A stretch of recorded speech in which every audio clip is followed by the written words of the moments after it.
I never thought betrayal could come wrapped in the softest words and the most familiar smile. For a long time, I believed love was enough to keep two people together. I was wrong. My name is Daniel. I'm 30, and I thought I had finally found stability in life. I worked as a graphic designer from home, took on freelance projects, and loved the comfort of coffee-filled mornings and quiet evenings. But above everything, there was Anna. She was the center of my world. Anna and I had been together for almost 4 years. She wasn't just my girlfriend, she was my best friend, my partner in everything. We lived in a small apartment with a balcony that overlooked the city. We used to sit out there with blankets, wine, and endless conversations about our dreams. She dreamed of opening her own flower shop one day. I dreamed of building a small design studio. Together, we dreamed of traveling to Italy, eating pasta in Rome, watching sunsets in Florence. It felt real. It felt permanent. But everything began to unravel on one ordinary Tuesday evening. Anna came home later than usual. She worked at a marketing agency, and late nights weren't unusual, but something about her that night felt different. Her perfume was stronger than usual, her makeup still fresh, and there was this glow on her face that didn't come from exhaustion. "Long day?" I asked, trying to sound casual. "Yeah," she said quickly, dropping her bag on the couch. "So many meetings. I'm dead." She smiled at me, kissed me lightly, and walked straight into the shower. I stood there, watching the closed bathroom door, a strange tightness in my chest. I told myself I was imagining things. People are allowed to have good days at work. People are allowed to wear perfume. Still, something in me shifted. The following weeks were filled with small changes, subtle, almost invisible, but enough to scratch at the back of my mind. Anna started checking her phone more often. She would tilt the screen slightly away from me. Her laughter at late-night messages became softer, more secretive. One Saturday, I walked into the living room and saw her smiling down at her phone, fingers moving quickly. "Who's that?" I asked, forcing a grin. "Oh, just Lisa," she said without looking up. "She's complaining about her boyfriend again." Lisa was Anna's closest friend, so I didn't push. But something in the way Anna avoided my eyes made me swallow my doubts instead of speaking them. The breaking point came one rainy evening. I was working on a project in the bedroom when Anna said she was going out for drinks with Lisa. "Don't wait up," she added, slipping into her black dress, the one I knew I loved. Hours passed. The rain hammered against the windows. At midnight, I texted her, "Everything okay?" No reply. At 1 a.m., I called her, straight to voicemail. Finally, at 2:30 in the morning, I heard the front door click. Anna walked in, heels in her hands, hair messy from the rain. She smelled faintly of alcohol and something else I couldn't place. Something warm, musky, and unfamiliar. "Had fun?" I asked, my voice sharper than I intended. She froze a second before smiling. "Yeah, Lisa and I lost track of time. Sorry." But her eyes darted away just for a second, and that second was enough. The next day, while Anna was showering, her phone buzzed on the nightstand. I'm not proud of what I did, but sometimes the truth pulls at you so hard you can't resist. The message on her screen read, "Last night was incredible. Can't stop thinking about you." My heart stopped. My body went cold. The number wasn't saved under a name, just digits, but that one message shattered everything I thought I knew. When Anna came out of the shower, towel wrapped around her, humming softly, I sat on the edge of the bed, holding her phone in my hand. "Who is he?" I asked quietly. Her smile froze. The color drained from her face. For a long second, she didn't say anything. Then softly, she whispered, "Daniel, please." And in that moment, everything I had feared became real. For a few seconds, I couldn't even breathe. The room felt too small, the walls closing in, the air too heavy. I had imagined this moment in my darkest thoughts, but imagination could never compare to the sharp, cutting reality of hearing Anna's trembling voice. "Please, Daniel," she repeated, her eyes wet, her towel clutched tightly against her. "It's not what you think." My laugh was bitter, sharp, like glass breaking. "Not what I think?" He wrote, "Last night was incredible. Do you want to explain what that means, or should I just assume the obvious?" Tears filled her eyes, but I couldn't find it in myself to feel pity. She whispered, "I didn't mean for it to happen. It was a mistake." "A mistake?" My voice cracked. People spill coffee on themselves by mistake. People forget birthdays by mistake. Sleeping with someone else is not a mistake, Anna. It's a choice. Her lips trembled, but she said nothing. The silence was louder than any scream. That night, I couldn't sleep. She cried herself to sleep beside me, and I lay staring at the ceiling, my mind spinning in endless circles. Images of her laughter, her phone tilted away, the smell of unfamiliar cologne clung to my memory like poison. At 3 a.m, I got up and went to the balcony. The city lights blurred through the rain, streets empty, silent except for the occasional sound of a car passing by.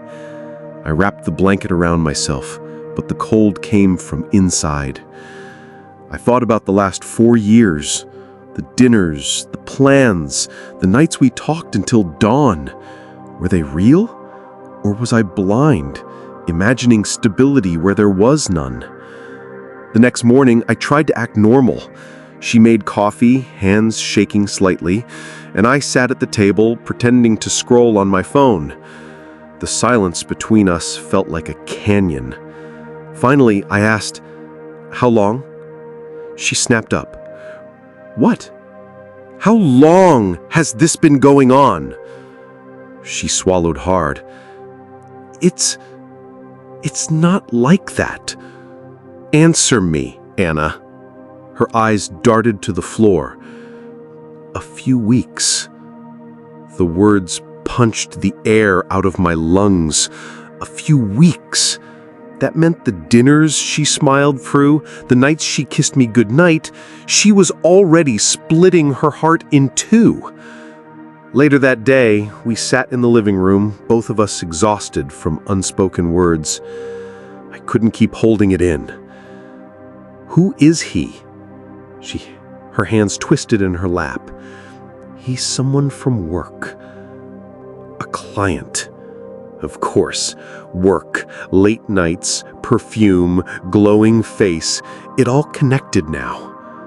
"What does he have that I don't have?" I demanded. "It's not about that," she said quickly, shaking her head. Daniel, you're everything. You're kind, steady, safe. But what?" My voice was sharper than I intended. Her eyes finally met mine, filled with guilt and something else I couldn't name. But with him, I felt alive. Like I wasn't just someone's girlfriend or someone's coworker. I felt like me again. The words cut deeper than any confession. I stood up, pacing the room.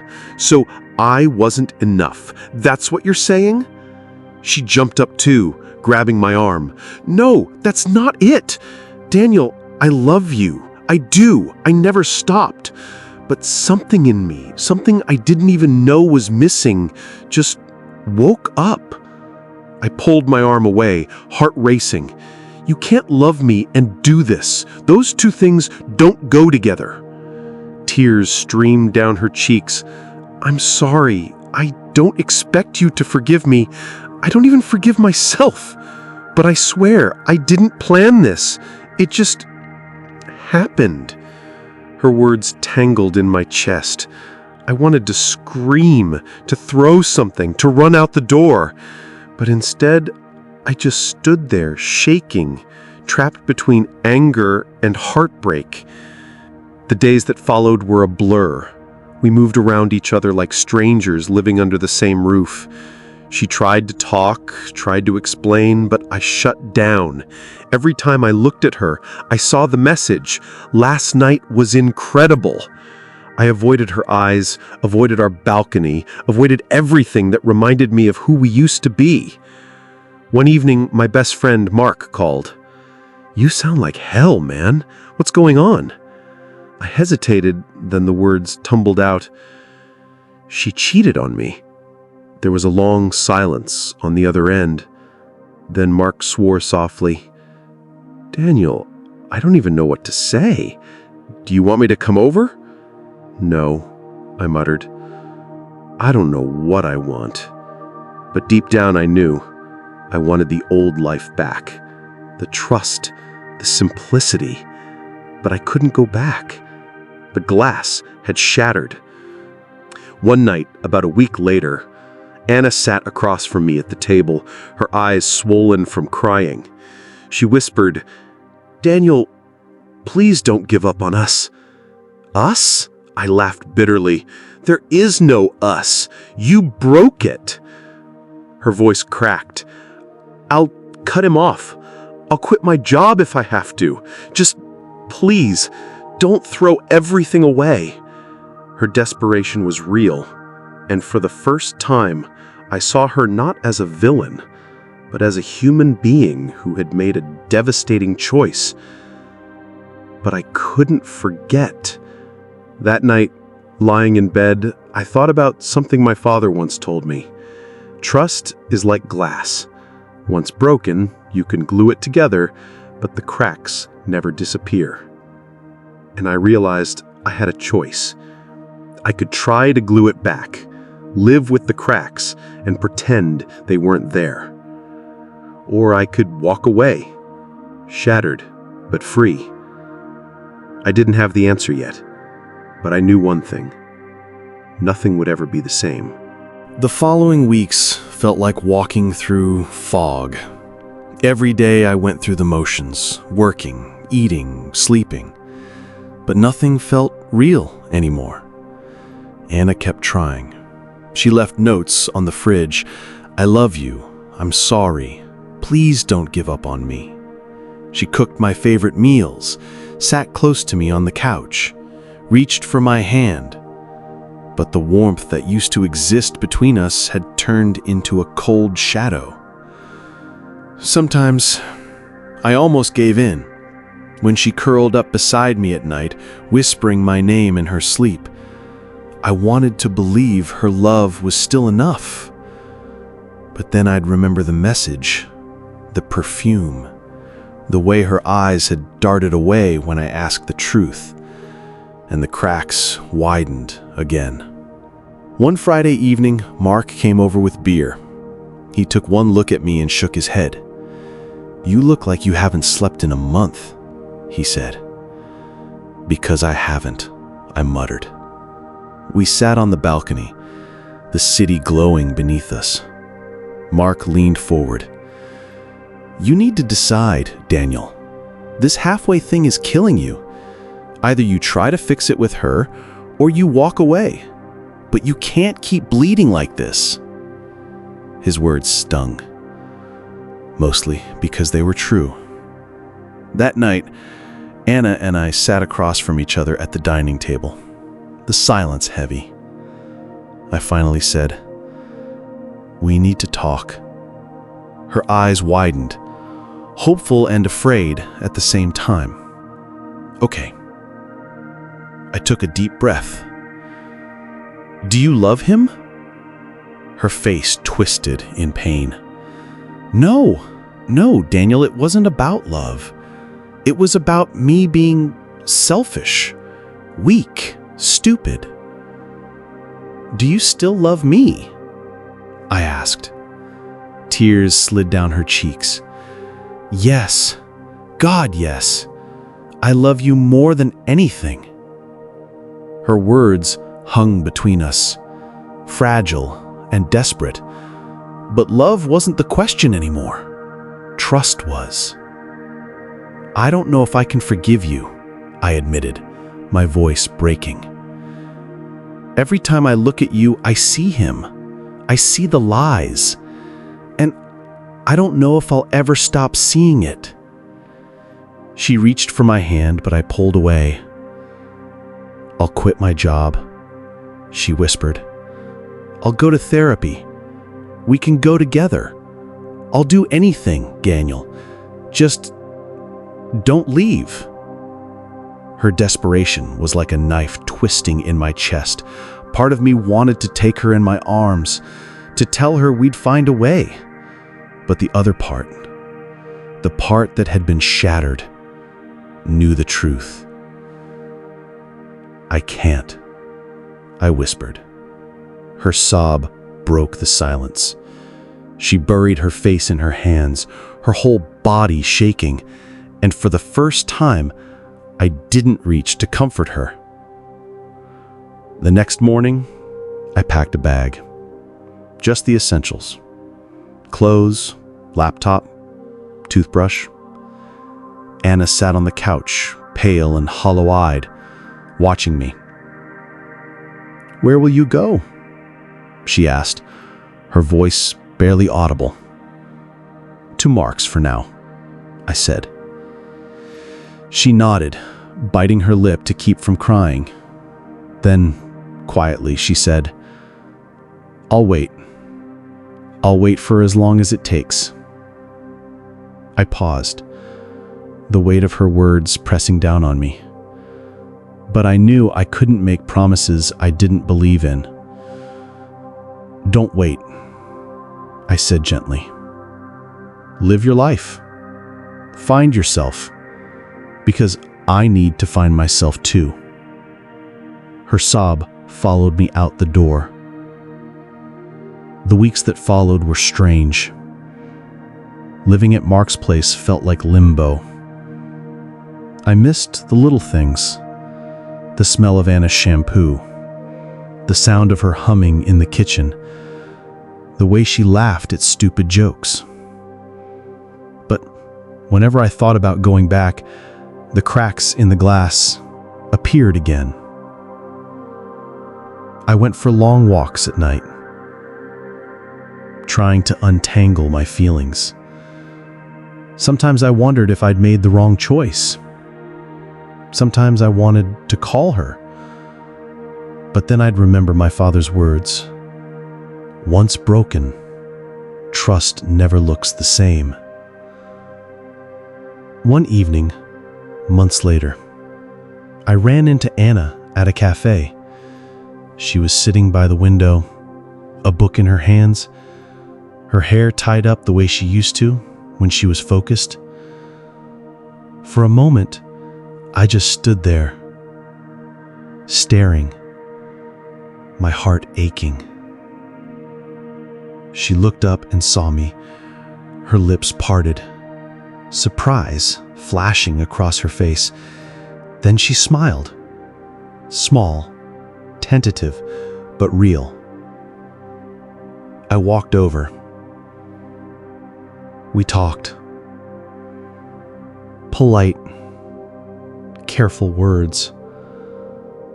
Like two people who used to know each other deeply, but now were just strangers with shared memories.